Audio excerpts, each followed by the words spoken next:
October 14th, 2018. Bonham's Auction House, San Francisco. At exactly 2:07 p.m., 123 people in the room held their breath at the same time. Nobody fully understood what had just happened, only that the old man in the back row, with a trembling hand raising his numbered paddle, had just tripled the price of the most expensive piece up for auction that day.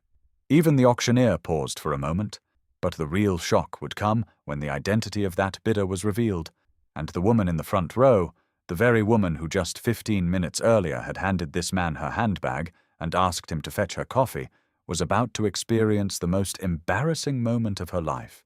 But this story didn't begin with that bid. This story began at 9 o'clock that morning, with Ozzy Osbourne walking the streets of San Francisco alone. The morning air was cool and damp, a typical October morning. San Francisco's famous fog rose from the bay, wrapping around the glass towers of the financial district like a ghost. When Ozzy Osbourne stepped out of his hotel on Nob Hill, he pulled up the collar of his jacket and took a deep breath. Sharon wasn't there. She had returned to Los Angeles 2 days earlier to help Kelly move into her new house, leaving Ozzy alone in San Francisco for his Parkinson's checkup at UCSF Medical Center. The checkup had ended the day before, but Ozzy had decided to stay one more night. The reason was the glossy-covered auction catalog sitting on the side table in his hotel room, the Bonham's Fall Jewelry Auction. He had picked up the catalog and was flipping through the pages absent-mindedly when he stopped at lot number 127, a Victorian-era brooch, a small cameo set in a gold frame surrounded by deep red garnets. According to the catalog, it had been made in Birmingham, England in the 1880s. Its estimated value was between $12,000 and $18,000. The moment Ozzy looked at that brooch, something pierced his heart, because this brooch was almost identical to his mother's. Lillian Osbourne, every Sunday morning on her way to St. Margaret's Church in Aston, would pin a small brooch to the collar of her coat. It wasn't gold, just a cheap imitation, but Lillian wore it like a queen's crown. Little John, the years when nobody called him Ozzy yet, would watch his mother smile at herself in the mirror as she pinned it on. When Lillian died in 2002, the brooch had vanished. Sharon had searched everywhere while clearing out the house but never found it.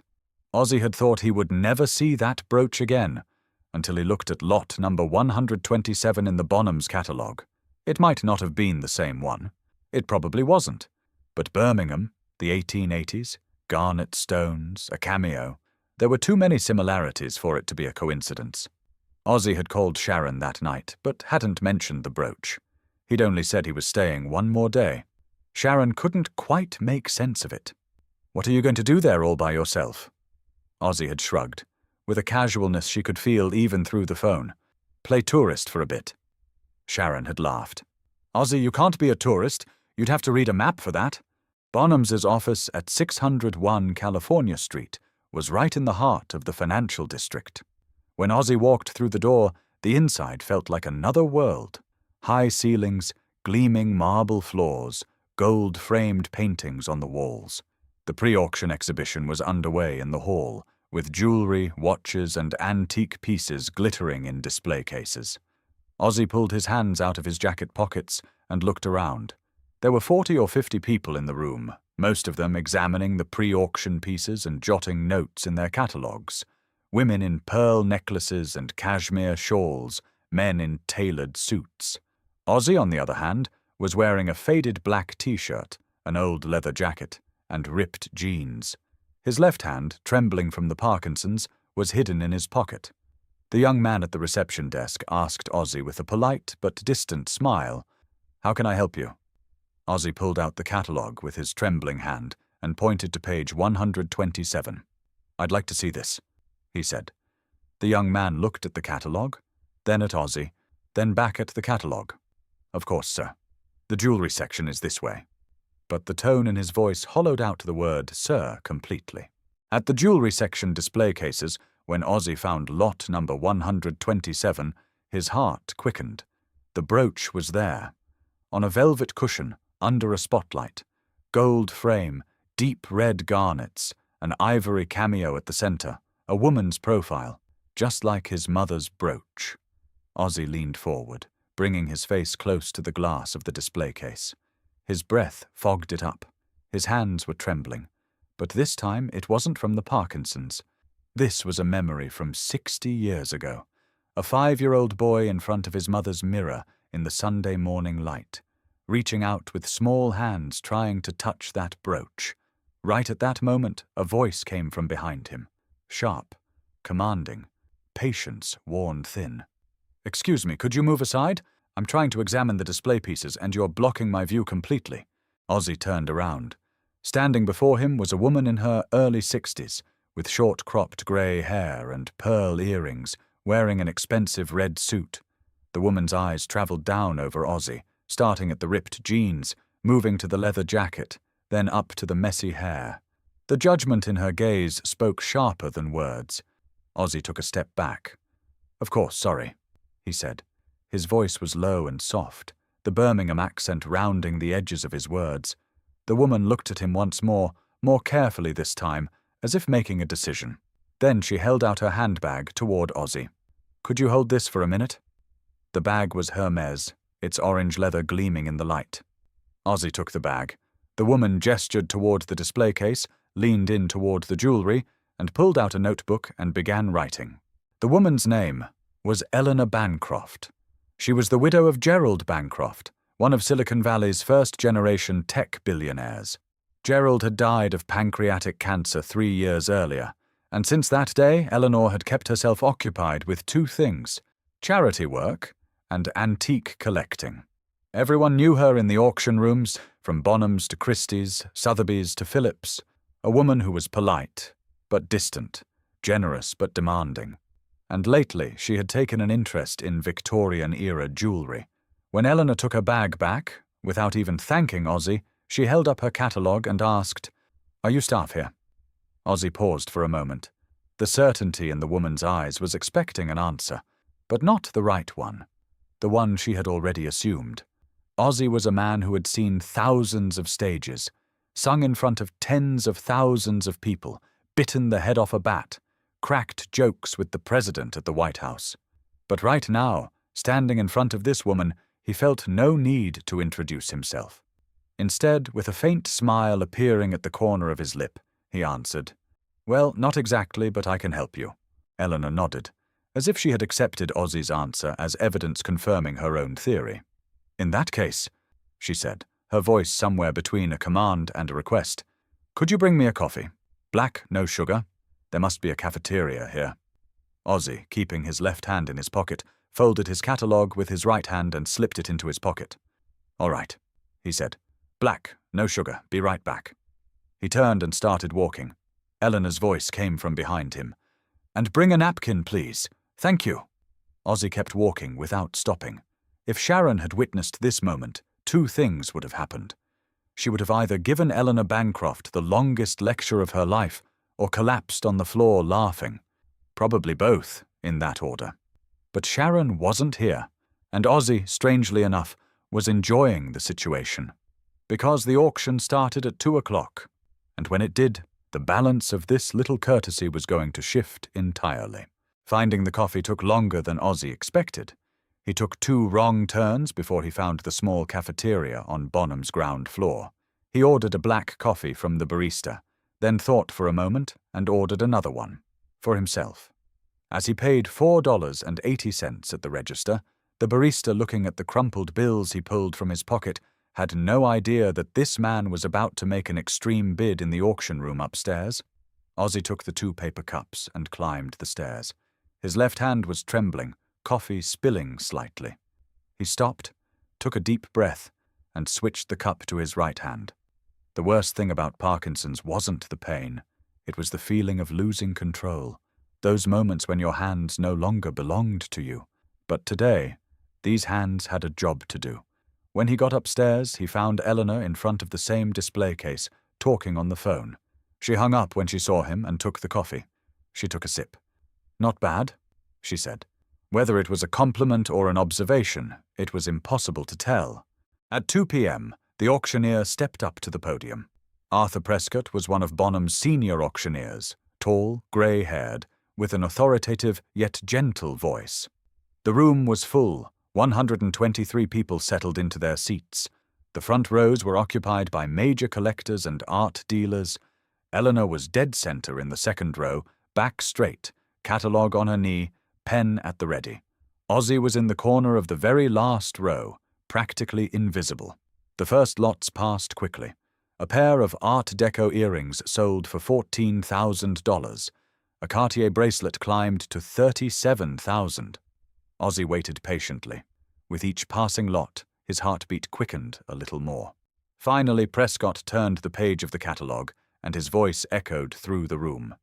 Lot 127, Victorian era garnet and cameo brooch, circa 1880, Birmingham, England. Gold frame, natural garnet stones, ivory cameo.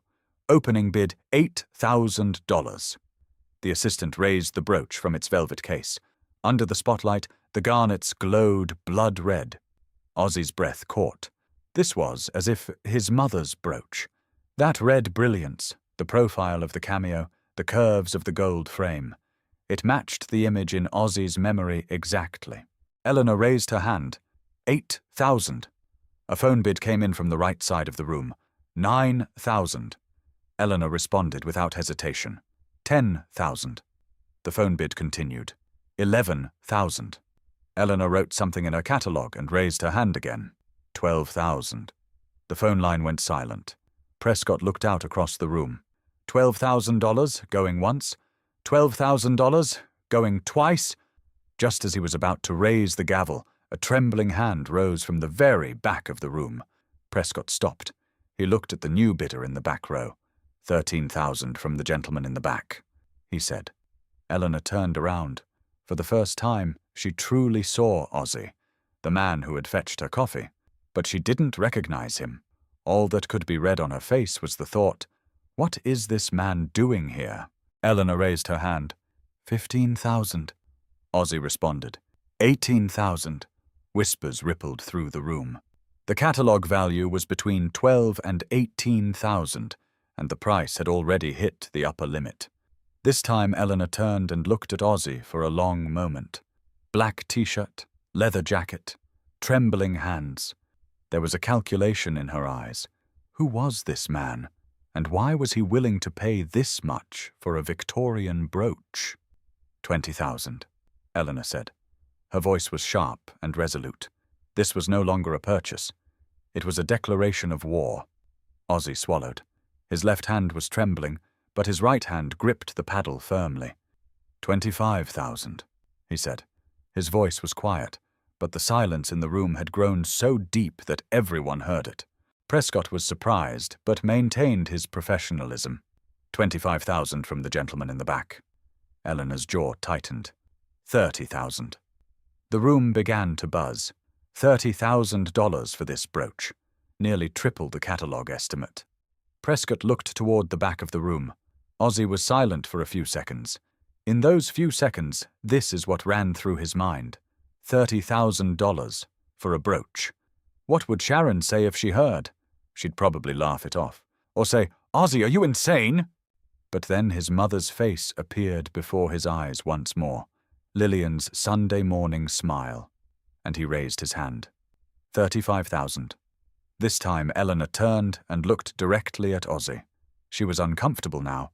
She tilted her head, whispered something to the man beside her. The man shrugged. Eleanor pressed her lips together and said, 40,000. The price had spiraled out of control. Half the room had turned around, trying to get a look at this mysterious man. Ozzy stood up, slowly, swaying slightly. But he stood up all the same. And the moment he did, a man on the left side of the room, middle-aged, short beard, wearing a t-shirt with Metallica written across it, shot up from his chair.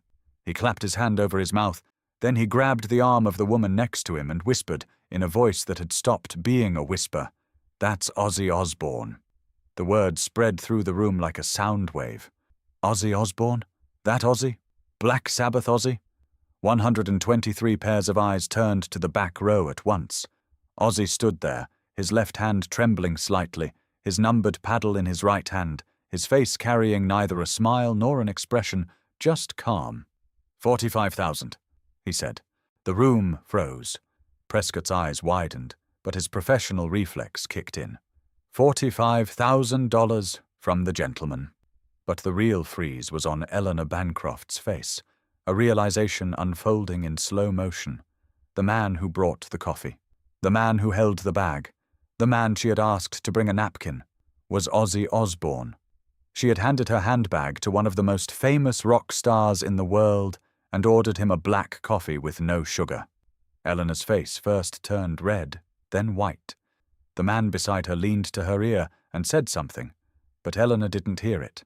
The whispers in the room grew into murmurs, the murmurs into open conversation. Prescott struck his gavel on the desk. "Silence, please. $45,000, going once." He looked at Eleanor. Eleanor couldn't take her eyes off Ozzy. Prescott asked again. $45,000, going twice. Eleanor's hand didn't move. Prescott raised the gavel. $45,000, third and final time. The gavel fell. Sold. A wave of applause rose from the room, small but sincere. Ozzy gave a slight bow of his head, an almost shy gesture. Then he sat down. For the rest of the auction, Ozzy didn't leave his seat. He sat, waited, hands clasped on his knees. When the auction ended, as he was walking toward the payment desk, he heard a voice behind him. "Mr. Osbourne." It was Eleanor's voice, but different from before. The sharpness was gone, replaced by a strange fragility. Ozzy turned. Eleanor stood a few steps away, catalogue in hand, her face wearing an expression Ozzy had seen hundreds of times in his life, that thin line between shame and curiosity. I owe you an apology.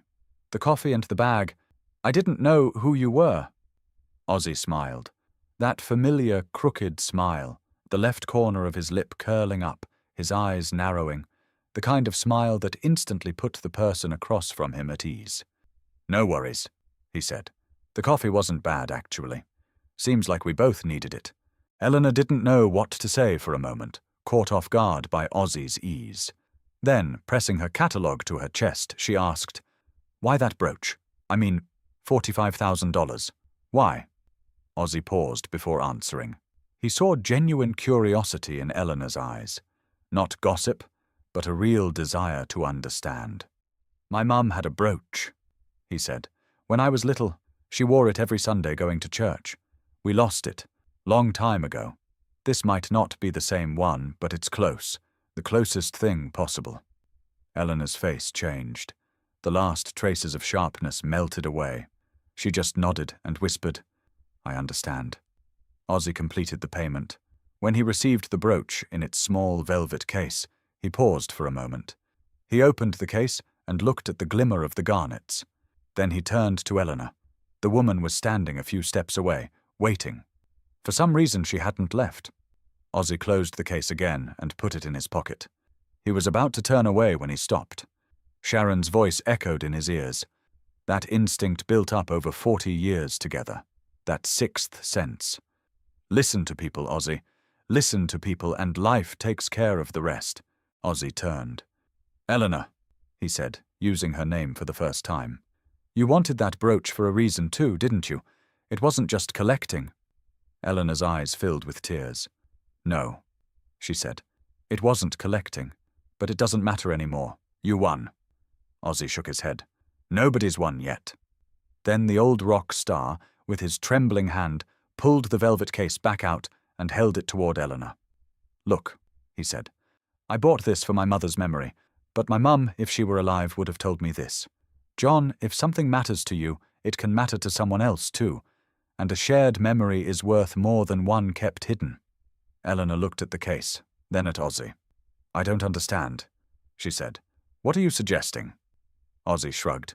"I don't know yet, but let's have another coffee, my treat this time, and tell each other why this brooch matters so much. Maybe we'll figure something out." For the first time, Eleanor Bancroft smiled. A real smile, not one born of politeness. "All right," she said. "But this time I'll place the order. You're clearly not staff." In the cafeteria downstairs, over 2 paper cups of black coffee, 2 strangers told each other their stories. Ozzy told her about Lillian, the Sunday mornings, the little house in Aston, the brooch that vanished. When Eleanor began to speak, Ozzy suddenly felt like he was looking into the mirror of his own story. She wasn't a simple collector. Her husband, Gerald, had died 3 years ago. He had left behind a letter, a final wish asking her to find his mother's lost brooch. Garnet stones, cameo made in Birmingham. Eleanor had been searching for this brooch for 2 years. She opened every auction catalogue looking for this single piece. And today, for the first time, she had found it, only to be met by a stranger who wanted the same brooch for the same reason. They both wanted to carry a mother's memory. They both knew the pain of being too late. 6 weeks later, a package arrived at Eleanor Bancroft's door. Inside was the original brooch in its velvet case and a handwritten note from Ozzy. If a man asks his wife for one thing with his last breath, that thing should find its way home. Lillian would forgive me. She was always a woman who loved to share. John Michael Osbourne.